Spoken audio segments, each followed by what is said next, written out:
bersyukur kepada Tuhan bahwa Tuhan tetap ada bersama kita. Haleluya. Baik, pada hari ini tanggal 26 Maret 2023 kita akan mendengarkan firman Tuhan, satu firman Tuhan yang pastinya memberkati kita, yang terambil di dalam Esra pasal yang ke-9 ayat yang pertama sampai dengan ayat yang ke-15. Esra pasal 9 ayat yang pertama sampai dengan ayat yang ke-15. Kita akan membacakannya secara bergantian. Saya membacakan ayat yang pertama dan Bapak Ibu membacakan ayat yang berikut, dan kita akan sama-sama pada ayat yang ke-15. Sekali lagi, Esra pasal 9 ayat yang pertama sampai dengan ayat yang ke-15 dengan perikop Esra mengaku dosa orang-orang Israel di dalam doa. Sekali lagi, Esra mengaku dosa orang-orang Israel di dalam doa. Ayat yang pertama, sesudah semuanya itu terlaksana, datanglah para pemuka mendekati aku dan berkata, orang-orang Israel awam, para imam dan orang-orang Lewi tidak memisahkan diri dari penduduk negeri dengan segala kekejiannya, yakni dari orang Kanaan, orang Het, orang Feris, orang Yebus, orang Amon, orang Moab, orang Mesir, dan orang Amori. Karena mereka telah mengambil istri dari antara anak perempuan orang-orang itu untuk diri sendiri dan untuk anak-anak mereka, sehingga bercampurlah benih yang kudus dengan penduduk negeri. Bahkan para pemuka dan penguasa yang lebih dahulu melakukan perbuatan tidak setia itu. Ketika aku mendengar perkataan itu, maka aku mengoyakkan pakaianku dan jubahku, dan aku mencabut rambut kepalaku dan janggutku, dan duduklah aku tertegun. Lalu berkumpullah kepadaku semua orang yang mendengarkan anak firman Allah Israel, oleh sebab perbuatan tidak setia orang-orang buangan itu, tetapi aku tetap duduk tertegun sebagai korban petang.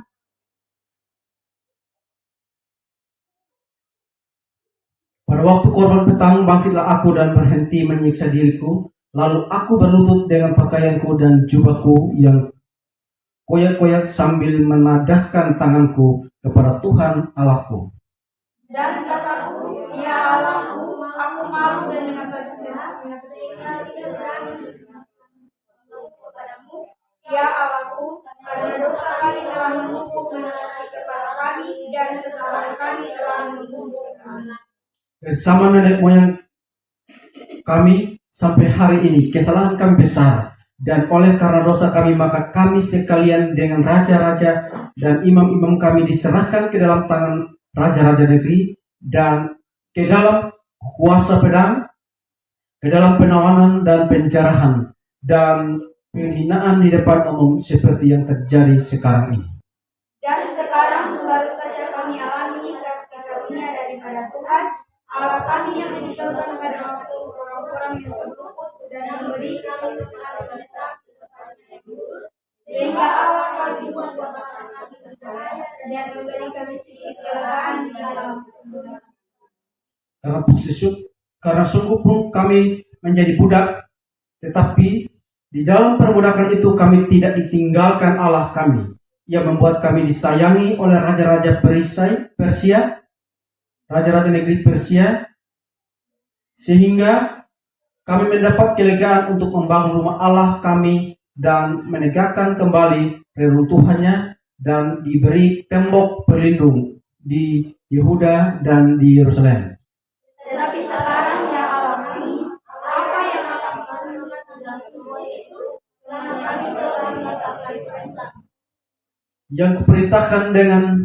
yang kau perintahkan dengan perantaraan hamba-hambamu para nabi itu dengan firman, negeri yang kamu masuki untuk diduduki itu adalah negeri yang cemar oleh karena kecemaran penduduk negeri, yakni oleh karena kekejian yang mereka lakukan dengan segala kekejian kenajisan mereka di segenap negeri itu dari ujung ke ujung. Jadi sekarang janganlah kamu memberikan anak-anak perempuanmu kepada anak-anak mereka, untuk mengambil anak-anak perempuan mereka untuk anak-anak lelakimu. Janganlah kamu mengaturkan kesejahteraan dan kebahagiaan mereka untuk selama-lamanya, supaya kamu menjadi budak dan mewariskan tanah itu kepada anak-anak untuk selama-lamanya.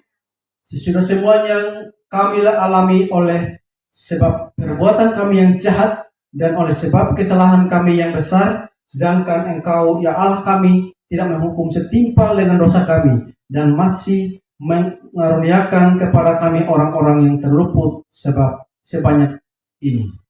Masalah kami melanggar perintah-Mu dan Engkau mengawin dengan bangsa-bangsa yang keji ini. Tidakkah Engkau akan murka kepada kami sampai kami habis binasa, sehingga tidak ada yang tertutup atau tertutup. Lepas kita sama-sama. Ya Tuhan Allah Israel, Engkau Maha benar, sebab kami masih dibiarkan tinggal sebagai orang-orang yang terluput, seperti yang terjadi sekarang ini. Lihatlah, kami menghadap hadirat-Mu dengan kesalahan kami.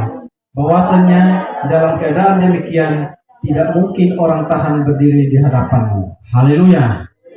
Haleluya. Bapak Ibu Saudara dikasih Tuhan Yesus, tema kita pada hari ini, kasih Tuhan bagi kita tetap sama. Sekali lagi, tema kita pada hari ini, kasih Tuhan bagi kita tetap sama. Bapak Ibu Saudara dikasih Tuhan Yesus Kristus, dalam kehidupan setiap kita, pasti kita mengalami banyak persoalan, banyak hal dalam hidup kita. Dalam perjalanan hidup kita, banyak sekali cerita. Amin. Banyak sekali pengalaman-pengalaman yang dimana ketika ya kita, Bapak Ibu Saudara, sejak kecil kita sudah mengalami hal-hal yang menjadi satu pengalaman bagi kita. Mungkin ada banyak hal yang sejak kecil yang kita alami, ya mungkin kita sudah lupa. Mungkin juga masih banyak hal-hal yang masih kita ingat. Amin. Nah, Bapak Ibu Saudara, coba kita mengingat kembali kepada masa-masa kecil kita, di mana ketika kita melakukan apa yang dilarang oleh orang tua kita. Kalau kita membacakan firman Tuhan tadi, di sini Esra berdoa kepada Tuhan mengaku kesalahan bangsa Israel di dalam doa. Di situ kita bisa melihat, kita bisa belajar bahwa ternyata bangsa Israel itu pernah berbuat kesalahan. Bahkan kalau kita membaca firman Tuhan, maka mereka sering dan selalu membuat kesalahan. Bahkan firman Tuhan berkata bahwa bangsa Israel adalah bangsa yang tegar tengkuk. Amin.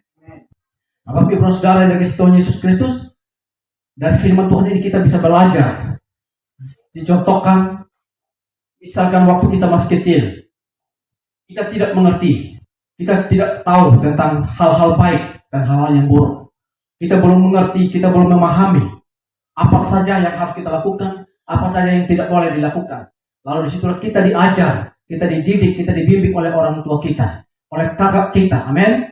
Nah, Bapak Ibu Saudara, mungkin kita masih ingat dalam kehidupan kita, mungkin ada hal-hal tertentu yang dilarang oleh orang tua kita.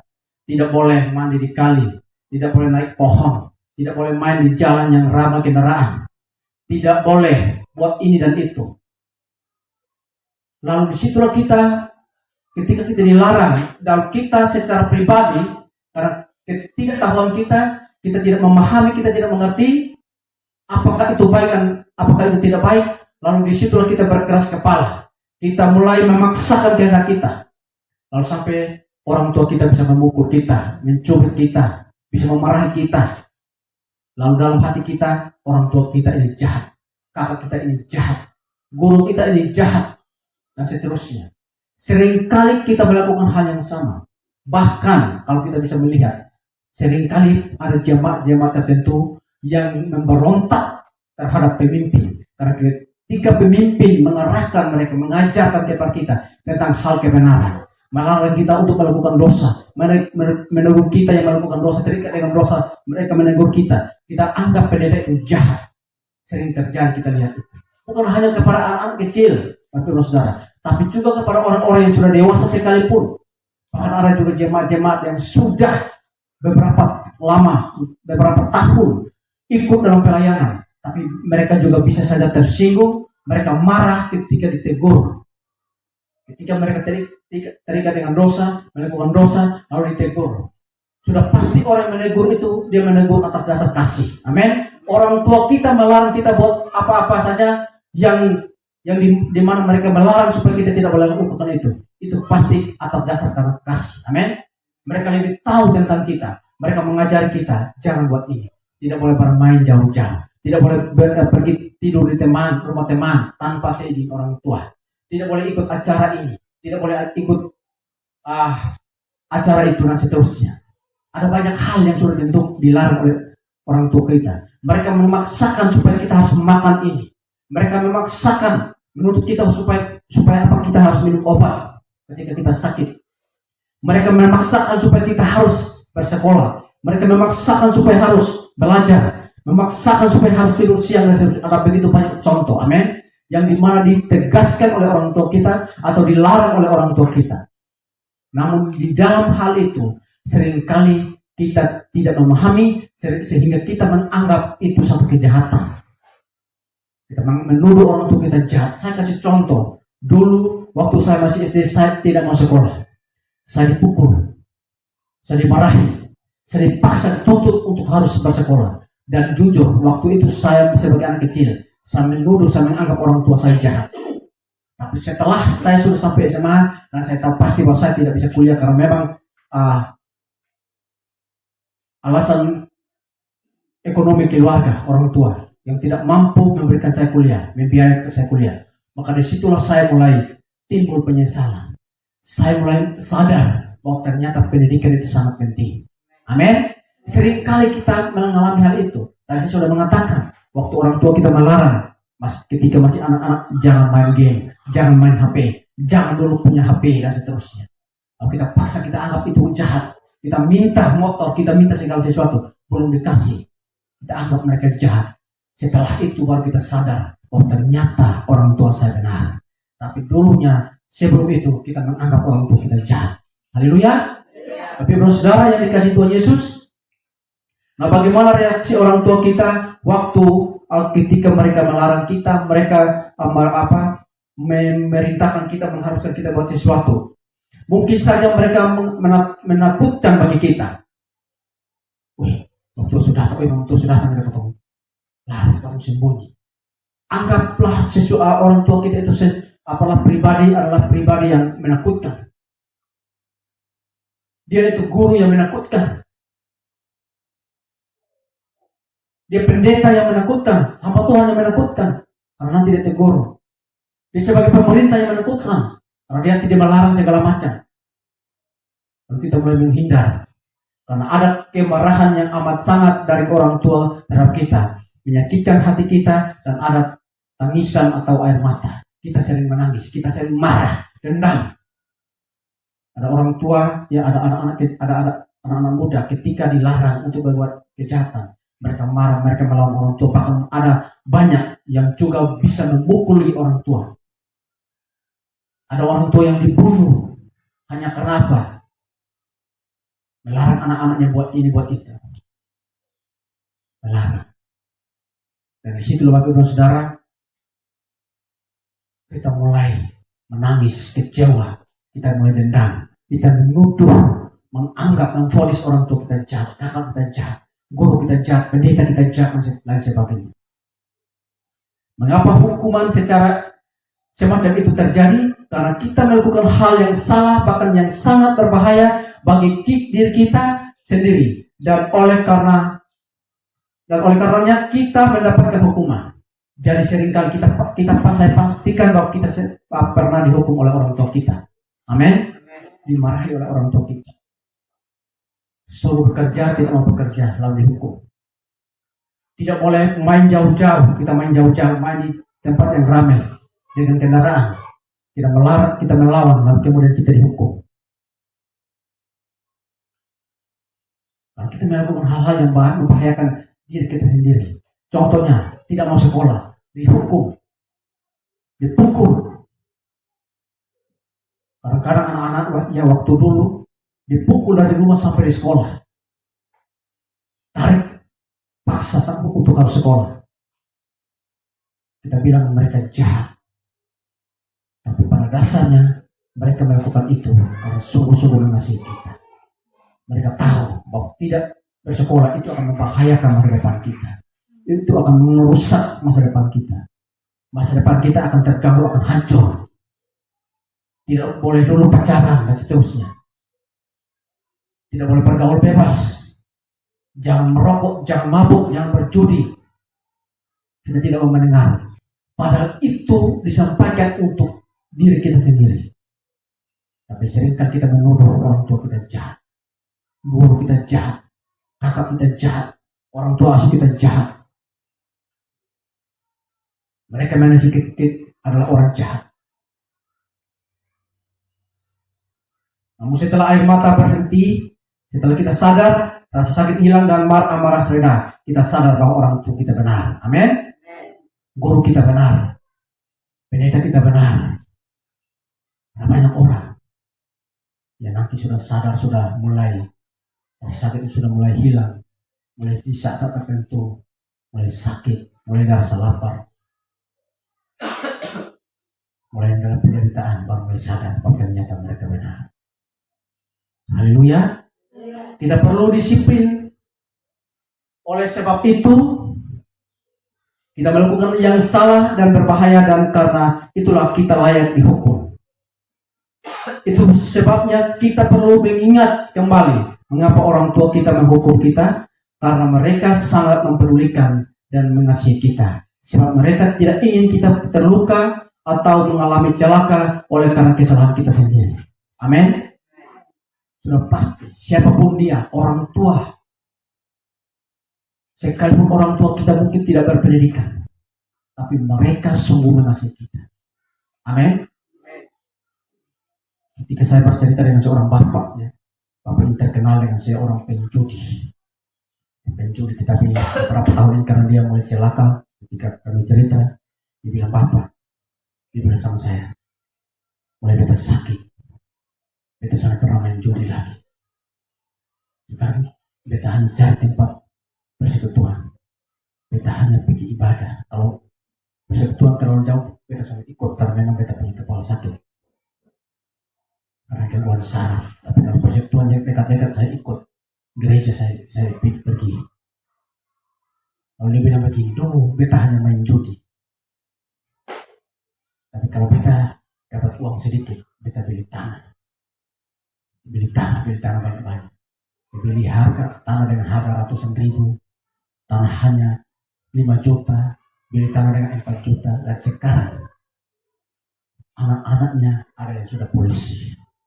Ada yang sekolah di sekolah mahal. Dia punya cita-cita supaya anak-anak semuanya harus jadi. Dia bilang nanti sekarang kita akan jual gabung tanah. Ada yang dibeli dengan 4 juta. Dia sekarang bisa jual dengan ratusan juta. Dia beli dengan 5 juta bisa lebih dijual dengan 100 lebih juta, dan seterusnya, ada banyak. Kalau dibilang begini, beta sekarang sudah bisa bekerja, maka beta jual tanah untuk beta punya anak-anak, dan beta tahu kalau beta urus beta punya anak-anak, walaupun beta begini, tapi beta tahu, beta yakin bahwa Tuhan masih pelihara beta. Amin. Dia tahu bahwa ketika Tuhan tahu bahwa beta mengasihi beta punya anak-anak, karena beta mau supaya mereka itu berhasil. Dia bilang, dia kasih dia punya anak sekolah. Ada 2 orang yang sekolah di Giovanni. Dan dia bilang begini, beta cerita dengan orang, ada PNS. Dia bilang kalau hanya dia bilang, aduh beta punya anak hanya 1 orang saja sekolah di situ, beta sudah ngos-ngosan. Bapak sungguh hebat, sungguh luar biasa. Karena ada 2 orang di situ, dan itu sekolah mahal. Dia bilang nanti beta akan jual ini untuk beta anak yang ini. Beta akan jual ini untuk beta anak yang ini.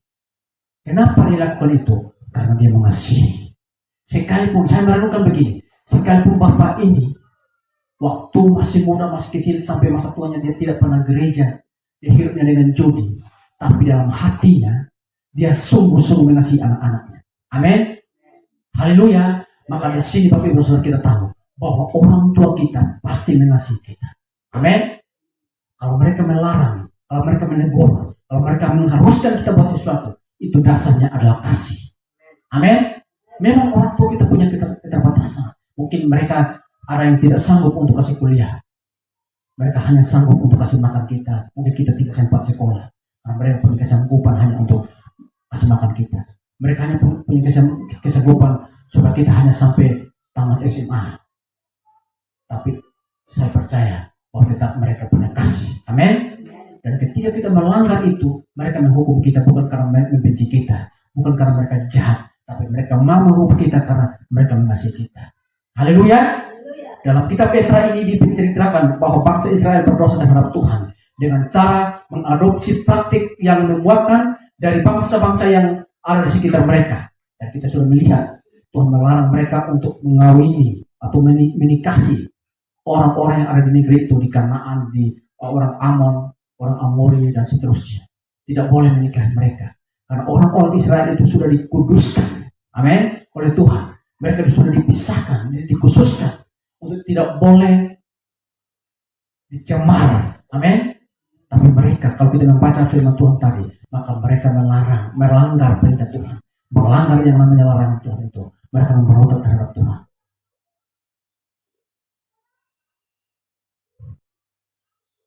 Walaupun ada pengaruh baik dari orang seperti Israel, bangsa Israel tidak taat kepada Tuhan dengan menikahi perempuan asing. Bahwa Tuhan sudah memperingati mereka untuk tidak melakukan hal demikian. Jadi Bapak Ibu Saudara, kita sudah dilarang oleh orang tua kita. Amin. Sekolah baik-baik, bergaul baik-baik, jangan dulu pacaran dan seterusnya. Amin. Jangan bergaul bebas. Sudah disampaikan juga oleh pendeta, oleh firman Tuhan, melalui firman Tuhan, melalui khotbah dan seterusnya. Oleh kakak-kakak rohani, orang-orang hamba Tuhan.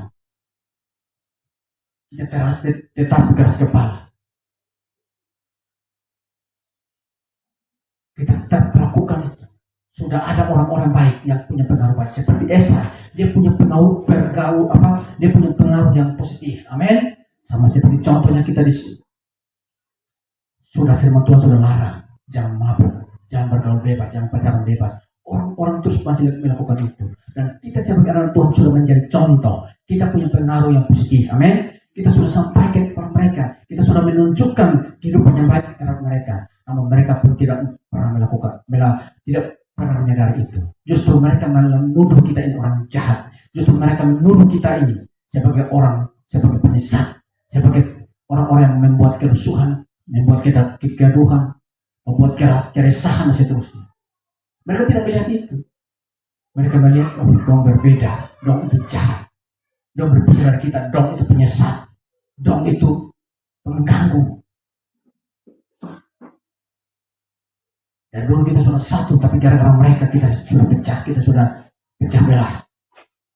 Mereka tidak melihat hal positif yang ada pada kita. Amin. Bapak Ibu Saudara yang kasih Tuhan Yesus, walaupun ada pengaruh baik dari Esra, tapi mereka tetap melakukan yang jahat. Sudah diperingati, sudah disampaikan. Oh, kata firman Tuhan seperti ini. Jangan menikahi perempuan asing, jangan menikahi laki-laki asing. Karena firman Tuhan juga menyampaikan supaya kita harus memiliki pasangan yang sepadan. Amin. Yang serupa dengan kita. Artinya harus memiliki pasangan yang takut akan Tuhan. Haleluya. Hal yang sama juga terjadi di zaman kita sekarang. Walaupun ada pengaruh yang baik dan positif dari kita, tapi orang-orang dari sekali lagi hal yang sama juga terjadi di zaman kita sekarang ini. Walau ada pengaruh yang baik dan positif dari orang-orang yang takut akan Tuhan, tetapi orang-orang tetap saja tidak mentaati Tuhan dengan terus melakukan dosa dan kejahatan. Sudah ada contoh hamba Tuhan sudah melarang. Sudah ada contoh. Oh, ketika di sana ada pesta tanpa harus mabuk-mabuk, pesta tanpa dansa-dansi, pesta tanpa mabuk-mabukan. Tapi mereka tidak pernah peduli dengan itu. Mereka tidak melihat itu. Tapi mereka terus melakukan dosa. Terus melakukan dosa. Terus melakukan dosa. Sekalipun kita tidak mentaati Tuhan, tapi Tuhan tetap saja mengasihi kita. Amin. Kita tahu bahwa Tuhan itu tetap mengasihi kita. Tapi Ibu Saudara, kita tahu bahwa Tuhan itu baik. Tuhan itu sungguh mengasihi kita. Amin. Sekali lagi temanya adalah kasih Tuhan bagi kita tetap sama. Jadi ketika kita melakukan dosa, Dia tetap mengasihi kita. Sama seperti orang tua kita tetap mengasihi kita. Sekalipun kita sudah melawan, sekalipun kita sudah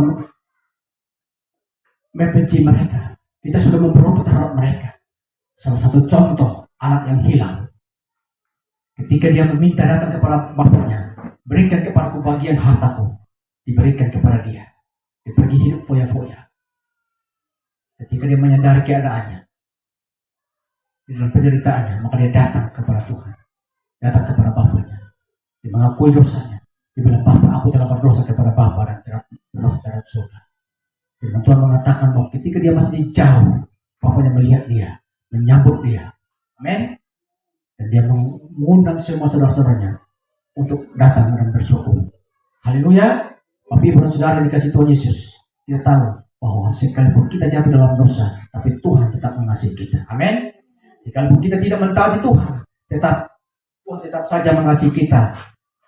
Itu sebabnya hal yang pertama, Tuhan sabar memperhatikan kita. Amin. Jadi poin yang pertama, Tuhan sabar memperhatikan kita. Haleluya. Tuhan tetap sabar memperhatikan kita. Tadi saya sudah mengatakan, Bapak ya, dari anak yang sulung, anak bungsu, anak yang hilang itu, dia sudah pergi menghabiskan harta kekayaan bapaknya. Tapi ketika dia datang, bapaknya tetap sabar, dia menyambut dia. Amin. Karena dia mengasihi, dia menerima dia. Ketika bangsa Israel tidak lagi mentaati Tuhan dan melakukan sesuatu yang jahat di mata Tuhan, Tuhan bukannya langsung menghukum mereka seperti yang layak mereka terima sebagai akibat dari kesalahan mereka sendiri. Namun Tuhan menahan dirinya. Karena apa? Karena Tuhan mengasihi mereka. Amin.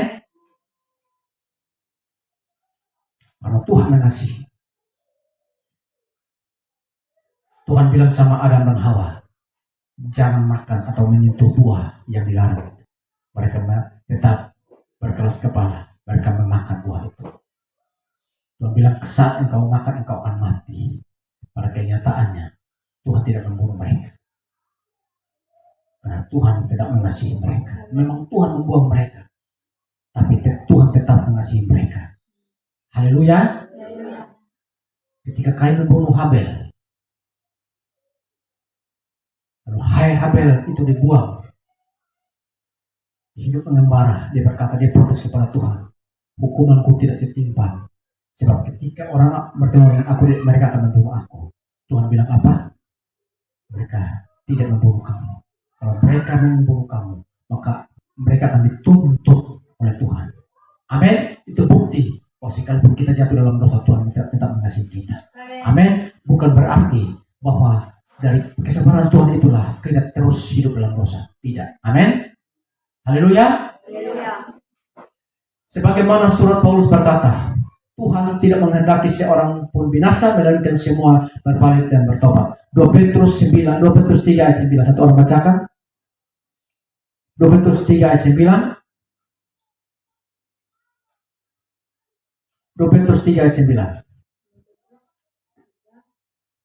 2 Petrus 3 ayat 9. Tuhan tidak lalai menepati janjinya, sekalipun ada orang yang menganggapnya sebagai kelalaian, tetapi ia sabar terhadap kamu karena ia menghendaki supaya jangan ada yang binasa, melainkan supaya semua orang berbalik dan bertobat. Amin. Jadi ketika kita berbuat kesalahan, dia tetap mengasihi kita. Dia sedang menunggu supaya kita hidup bertobat. Amin. Haleluya. Sama dengan orang tua kita, mereka sudah marah, pukul sama kita, tapi mereka tetap kasih makan kita. Amin. Mereka tidak mengusir kita dari rumah karena mereka mengasihi kita. Demikian juga dengan kita. Tuhan sabar terhadap kita karena Ia mau agar kita memperoleh hidup yang kekal. Yohanes 3 ayat 16. Dia sudah melarang kita. Dia sudah memerintahkan kita untuk melakukan sesuatu. Kita tetap melanggar. Kita tetap hidup dalam dosa. Tapi karena kasih Tuhan kepada kita, maka dia tetap datang kepada kita. Yohanes 3 ayat 16. Karena begitu besar kasih Allah akan dunia ini, sehingga Ia telah mengaruniakan Anaknya yang tunggal, supaya setiap orang yang percaya kepadanya tidak binasa, melainkan beroleh hidup yang kekal. Amin. Karena begitu besar kasih Allah akan kita. Amin. Ia telah mengaruniakan Anak yang tunggal, supaya setiap kita yang percaya tidak binasa. Amin. Dia sungguh luar biasa, dia sungguh baik, dia sungguh-sungguh mengasihi kita. Dia korbankan dirinya, dia korbankan segala tahtanya untuk datang kepada kita. Karena apa? Karena kasih. Dia mengasihi kita. Ingat bahwa sekalipun kita berdosa, Tuhan mengasihi kita. Amin. Bukan berarti bahwa karena kasih Tuhan itulah maka kita tetap hidup dalam dosa. Tidak. Karena ingat bahwa Tuhan itu maha kasih, tapi dia juga maha adil. Amin. Dia juga adil. Haleluya. Jadi kalau Tuhan mengasihi kita, ingat bahwa dia juga adil. Dia mengasihi kita, makanya dia menegur kita. Karena firman Tuhan berkata, barang siapa yang kukasihi, ia kutegur dan kuhajar. Amin. Dia mengasihi kita, makanya dia menegur kita melalui firman Tuhan. Bertobat, janganlah merokok, jangan lagi mabuk, jangan lagi berjudi, jangan hidup bergaul bebas, jangan pacaran bebas. Amin. Jangan buat ini dan itu. Itu bukti bahwa dia mengasihi kita. Kalau orang yang tidak mengasihi kita mau pergi kemanapun dia tidak peduli. Amin. Dia tidak akan peduli. Biar kau itu urusan. Biar kau dia mau pindah agama itu urusan dia. Biar kau dia mau minum mabuk itu urusan dia. Dan kita bilang dia baik. Padahal sesungguhnya itu yang jahat. Orang baik akan menegur kita. Amin. Dia akan menegur kita. Karena sama halnya ketika seorang melihat kita sedang berjalan dan di depan itu ada jurang dan dia membiarkan kita, maka dia orang jahat. Tapi kalau dia menyampaikan jangan di situ karena di situ ada jurang, maka itu karena bukti dia mengasihi kita. Amin. Haleluya. Jadi dia mengasihi kita, makanya dia datang.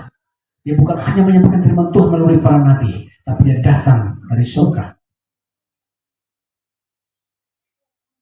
Dia disiksa, diselipkan, ditikam, diludahi, dilempari, difitnah, dihina dan seterusnya. Tubuhnya berbilur-bilur hanya karena mengasihi kita, hanya karena mau menyelamatkan kita. Amin. Salah satu bukti bahwa Tuhan mengasihi kita ialah ia sabar terhadap kita, seperti yang dikatakan Paulus melalui surat yang dituliskan dan ditunjukkan kepada Timotius. 1 Timotius 3, 1 Timotius 1 ayat 13 sampai 16. 1 Timotius 1 ayat 13 sampai 16. Aku yang tadinya seorang pemuja dan seorang penganiaya dan seorang ganas, tetapi aku telah dikasihaninya karena semuanya itu telah dilakukan tanpa pengetahuannya itu di luar iman. Malah kasih karunia Tuhan kita itu telah dikaruniakan dengan melimpahnya kepadaku dengan iman dan kasih dalam Kristus Yesus. Perkataan ini benar dan patut diterima sepenuhnya. Kristus Yesus datang ke dunia untuk menyelamatkan orang berdosa, dan di antara mereka akulah yang paling berdosa. Jadi Paulus mengatakan bahwa dia yang paling berdosa. Tapi karena kasih Tuhan, Tuhan mengaruniakan dia. Amin. Tuhan mengangkat dia, memulihkan hidupnya, mengangkat dia menjadi hamba Tuhan yang luar biasa. Amin. Kita juga orang berdosa. Makanya ketika kita melayani, kita tidak bisa membanggakan diri. Kita tidak bisa sombong. Amin. Kita tidak boleh sombong. Karena apa? Karena kita bisa melayani itu karena kasih karunia Tuhan. Amin. Kita bisa datang beribadah. Kita bisa diubahkan itu karena kasih karunia Tuhan. Tidak ada yang lebih hebat. Haleluya.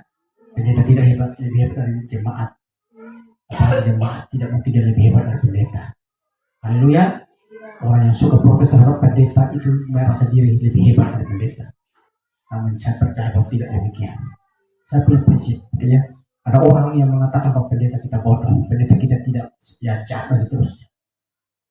Anggap bahwa dia lebih pintar, lebih hebat, lebih rohani dari pendeta. Tapi saya punya satu kesimpulan. Kalau seandainya betul bahwa dia lebih hebat dari pendeta, maka sudah pasti Tuhan yang pakai dia, bukan Tuhan pakai pendeta. Amin. Kalau dia lebih hebat, di mata Tuhan dia lebih hebat, maka otomatis dia yang dipilih Tuhan menjadi pemimpin, bukan pendeta kita. Amin. Ini saya pernah dengar, dibilang pendeta bodoh lah, pendeta segala macam. Saya dengar begitu. Tapi saya punya kesimpulan. Kalau memang dia lebih hebat, kenapa bukan dia yang dipilih Tuhan? Amin. Dan situ kita tahu bahwa dia bukan siapa-siapa. Bahkan pendeta yang sudah dipakai Tuhan pun bukan siapa-siapa. Haleluya. Karena semua kita orang berdosa. Dan karena kasih Tuhan, dia bisa mengangkat kita, dia mengampuni kita.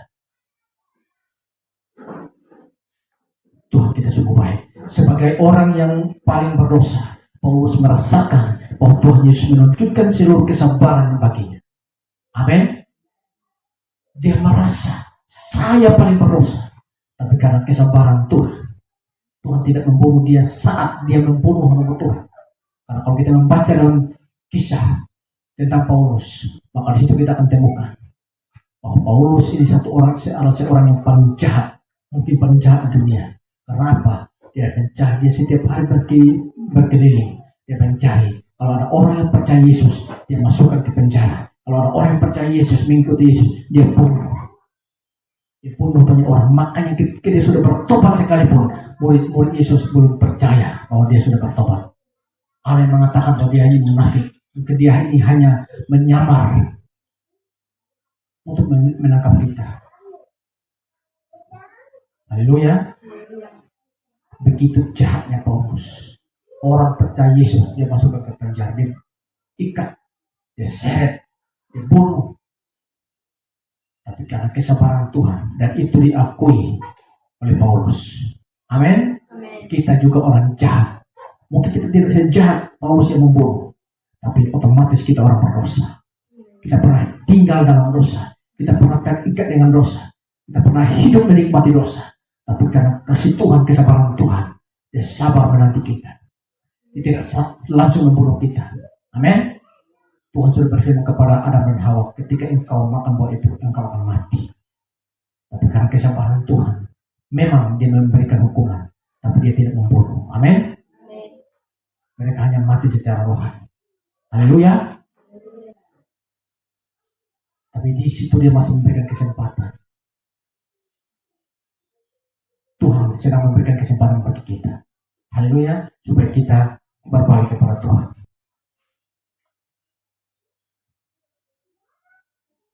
Kesabaran Tuhan itu sebenarnya sebagai kesempatan bagi kita untuk bertobat dan memperoleh keselamatan. Amin. Jadi selama kita melakukan dosa, mungkin kita berkata, kita hidup dalam kejahatan, tapi kenapa kita sudah mati? Ada orang, ya beberapa bulan yang lalu, beberapa waktu yang lalu kita membaca, mungkin kita pernah sempat menonton video. Ada orang yang menghina Tuhan Yesus. Taruh itu Alkitab, tentu di Alkitab.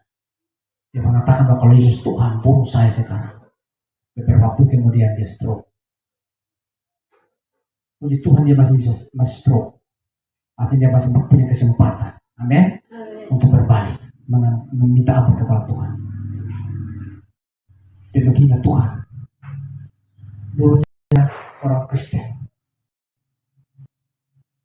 tapi dia berpindah iman. Dan situ dia menaruh letak video, dia kirim di YouTube. Itu lagi rame.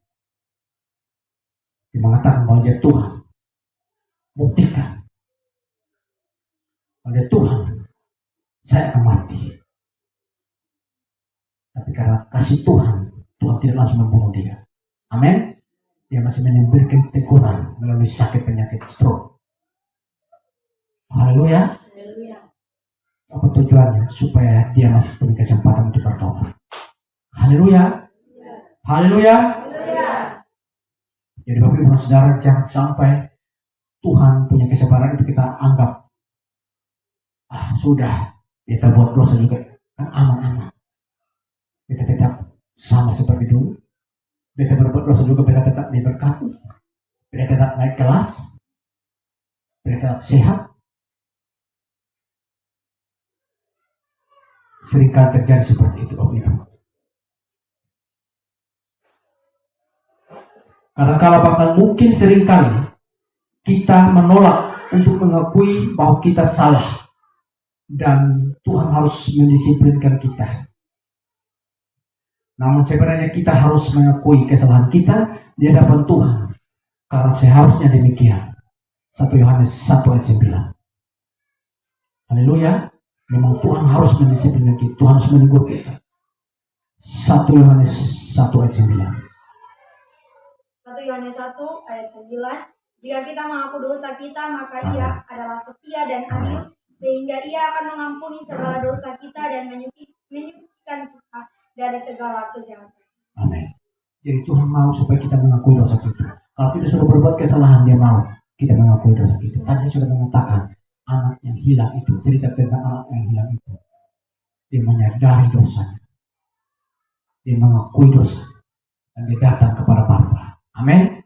Datang. Dia sebelum datang sampai kepada Bapaknya sudah menyambut dia. Itulah gambaran Tuhan kita. Amin. Ketika dia sampai, dia berkata, Bapa, aku telah berdosa kepada Bapa dan terhadap surga. Amin. Bapa menyambut dia dengan begitu luar biasa. Haleluya. Bukan malah kita membangkang dan memberontak terhadap teguran Tuhan yang disampaikan oleh hamba-hamba Tuhan melalui pemberitaan firman Tuhan. Ingat, Tuhan sabar terhadap kita karena Ia mengasihi kita. Haleluya. Dia mengasihi kita.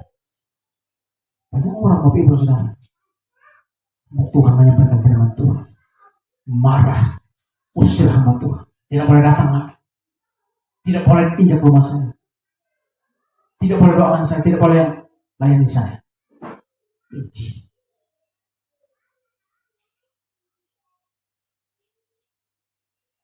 Tidak tahu bahwa Tuhan itu sabar menanti kita bertobat. Amin. Hal yang kedua, karena Tuhan menghendaki yang terbaik bagi kita. Amin. Tuhan menghendaki yang terbaik bagi kita. Tadi saya sudah mengatakan Bapak Ibu Saudara, bahwa ketika dulu waktu saya masih sekolah, saya malas, saya tidak mau sekolah. Tapi orang tua saya memaksakan saya, bahkan sampai menghukum saya. Memaksakan saya untuk saya bersekolah. Kenapa? Karena orang tua saya tahu yang terbaik bagi saya. Mereka tahu bahwa saya harus bersekolah. Karena itu demi kepentingan saya, demi kebaikan saya di masa depan. Haleluya. Bayangkan kalau saya tidak sekolah waktu itu, saya putus di SD, saya buta huruf.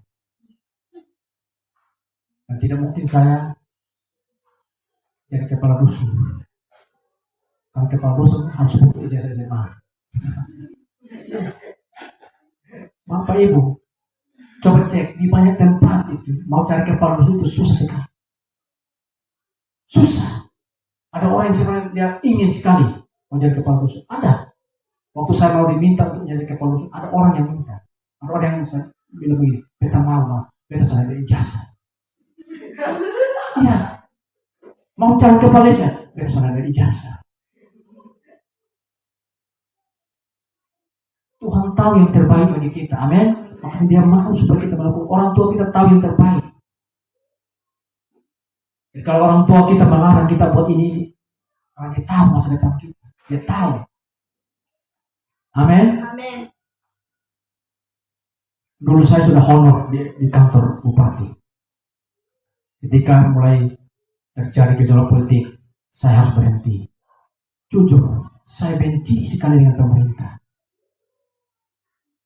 Setelah beberapa tahun kemudian baru saya sadar. Oh ternyata itu Tuhan izinkan karena Tuhan lebih tahu yang terbaik bagi saya. Amin. Saya baru sadar kalau saya hanya tetap di honor sampai hari ini saya tidak punya apa-apa. Motor saja mungkin tidak ada. Kalau gaji 1 juta itu tidak akan cukup. Amin. Tuhan tahu yang terbaik. Makanya kalau Tuhan izinkan sesuatu, kita tetap berpikir positif, berpikir bahwa Tuhan kita baik. Amin. Tuhan akan membuka jalan bagi kita. Haleluya. Orang tua melarang kita buat ini, memerintahkan, mengharuskan kita buat ini.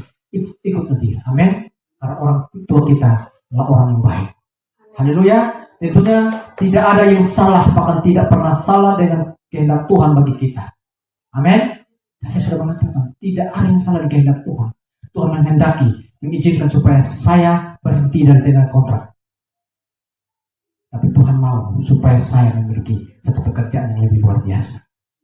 Amin. Dan itu dapat menolong banyak orang, bukan hanya menolong saya. Amin. Itu lebih dapat memberkati banyak orang. Haleluya. Haleluya.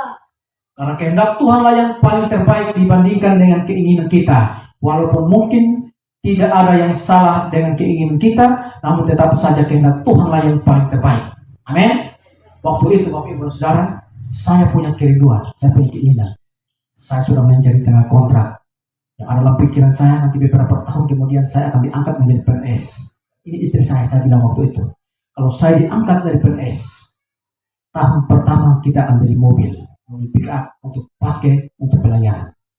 Itu keinginan saya dan itu tidak salah. Amin. Tapi kehendak Tuhanlah yang terbaik. Amin. Yang mau saya keluar dari sana dan bekerja. Amin. Dan disitulah keinginan saya tetap dijawab Tuhan dan itulah yang terbaik. Amin.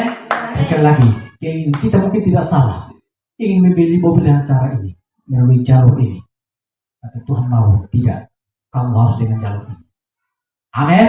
Amin. Tuhan mau, Tuhan tahu yang terbaik bagi kita. Makanya kalau kita sedang diproses oleh Tuhan, kita tetap merenungkan kebaikan Tuhan.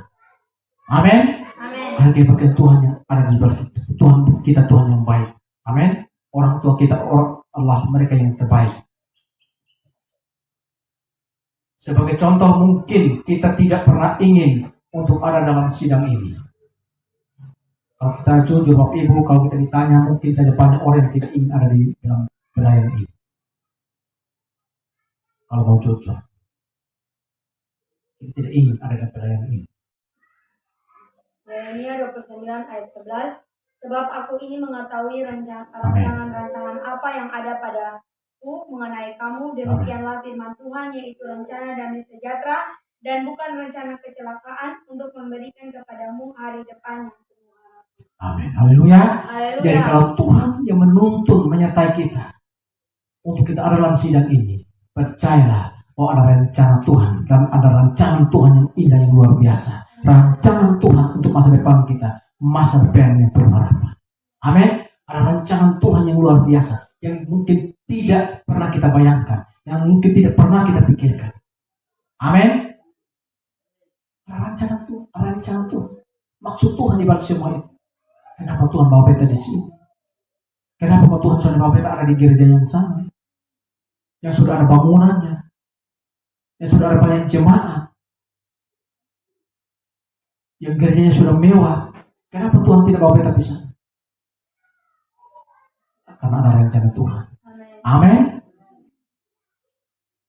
Kenapa Tuhan tidak membawa pendeta sampai di tempat di kota-kota sana yang ada banyak jemaat, yang hidupnya enak di sana? Kenapa Tuhan tempatkan kita di sini? Tuhan tempatkan Pak Pendeta di sini, memimpin jemaat yang sederhana, karena memang ada rencana Tuhan di balik semua itu. Amin.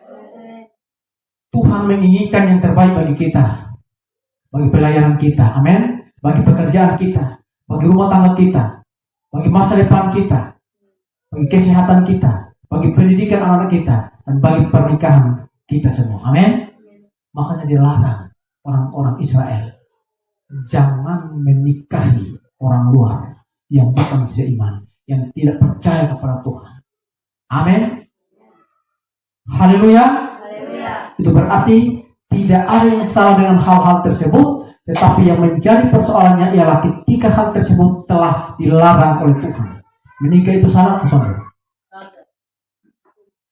Tidak ada kesalahan, tidak ada salah. Amin. Menikah, tapi menjadi salah ketika Tuhan sudah melarang jangan menikahi orang yang tidak takut tentang Tuhan. Amin.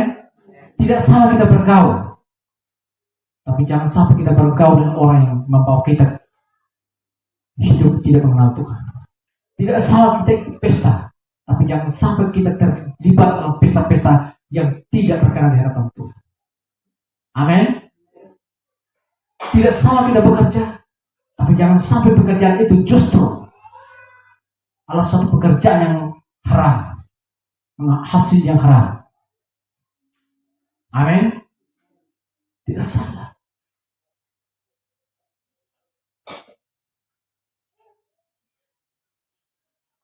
Kita harus tahu siapa kita. Amin.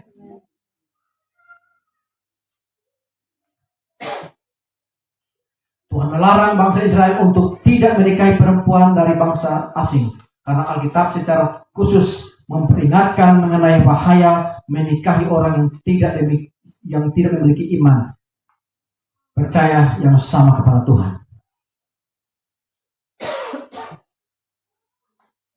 Pasangan kita bisa membawa kita jauh dari Tuhan. Ada begitu banyak orang.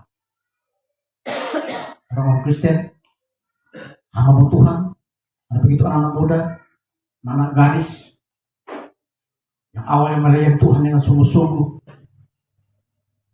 menjadi pemimpin pujian, pemain musik, pelayan yang luar biasa, tapi ujung-ujungnya menikah dengan orang yang tidak takut akan Tuhan. Mungkin dia orang Kristen, tapi pemabuk. Ujung-ujungnya dia tidak lagi diizinkan untuk pergi persekutuan, tidak lagi diizinkan untuk melayani. Makanya Tuhan melarang. Amin. Tuhan mau supaya kita mencari orang yang hidup separah dengan kita. Amin. Serupa dengan kita. Jika saudara menikah dengan orang yang tidak seiman, saudara memilih untuk mengabaikan rencana Tuhan dalam pernikahan. Hal yang sama juga terjadi dalam pekerjaan, pelayanan, kesehatan, rumah tangga, masa depan kita.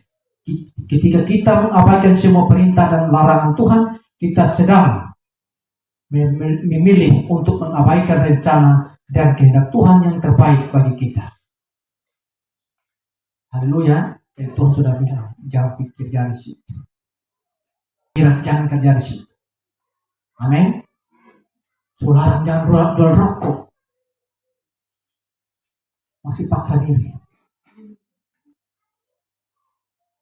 Menyangkut pekerjaan kita akan dipakai. Mungkin kita bilang, jual miras, jual sopi ini hasil besar. Betul, silakan.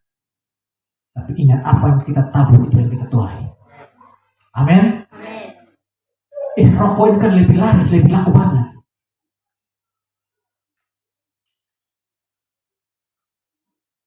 Nanti tunggu di perusahaan. Amin. Dalam kitab Esra, para pemimpin Israel menunjukkan teladan yang buruk dengan cara menikahi perempuan yang tidak seiman. Alkitab sudah mengatakan bahwa bukan hanya sebagai rakyat, tapi ada juga para pemimpin-pemimpin yang lebih dahulu menikahi perempuan asing. Tuhan ingin Israel menjadi bangsa yang dikuduskan dari bangsa-bangsa lain yang ada di bumi. Tuhan mau sama seperti kita. Tuhan mau supaya kita hidup ini dikuduskan. Amin. Kita jangan sampai sama dengan orang lain. Tuhan menghendaki baik pria maupun wanita untuk menyembah Dia bersama-sama. Amin. Kita semua menyembah Tuhan. Memiliki kepercayaan yang sama kepada Tuhan bukan hanya bagian dari pernikahan, namun fondasi dari pernikahan. Amin. Jika saudara ingin menikahi, jika saudara ingin pernikahan yang direstui Tuhan dan pernikahan yang membuat sukacita besar, menikahlah dengan orang yang percaya dan yang mengikuti Tuhan. 2 Korintus 4. Sekali lagi 2 Korintus 6 ayat 14 sampai dengan 16. 2 Korintus 6 ayat 14 sampai dengan 16. 2 Korintus 6 ayat 14 sampai 16. Janganlah kamu merupakan pasangan yang tidak seimbang dengan orang-orang yang tak percaya, sebab persamaan apakah terdapat antara benar dan kedurhakaan, atau bagaimanakah terang dapat bersatu dengan gelap? Persamaan apakah yang terdapat antara Kristus dan Belial? Apakah bagian bersama orang-orang percaya dengan orang-orang yang tak percaya? Apakah hubungan bait Allah dengan berhala? Karena kita adalah bait dari Allah yang hidup menurut firman Allah ini. Aku akan diam bersama-sama dengan mereka dan hidup di tengah-tengah mereka, dan aku akan menjadi Allah mereka dan mereka akan menjadi umatku. Amin. Tuhan sekali lagi Bapak Ibu Saudara, yang kamu merupakan pasangan yang tidak seimbang dengan orang-orang yang tak percaya. Amin. Dan kalau kita sebagai orang percaya, memiliki pasangan yang takut akan Tuhan, orang percaya juga. Amin. Makanya kalau pendeta, paling bagus menikah dengan pendeta, hamba Tuhan, yang bisa sama-sama menjalankan pelayanan. Amin. Haleluya. Ada banyak pendeta, tapi mohon maaf, banyak pendeta yang punya pasangan yang pemabuk. Pelayanan tidak akan berjalan, hancur pelayanan. Mereka tidak peduli dengan jiwa-jiwa. Bagaimana mereka mengkorbankan kepada jiwa-jiwa, sedangkan mereka sendiri tidak beres. Haleluya. Karena Tuhan tahu yang terbaik bagi kita, Tuhan menentukan bagi kita, hidup seperti ini, bergaul dengan orang-orang begini. Amin. Haleluya. Haleluya.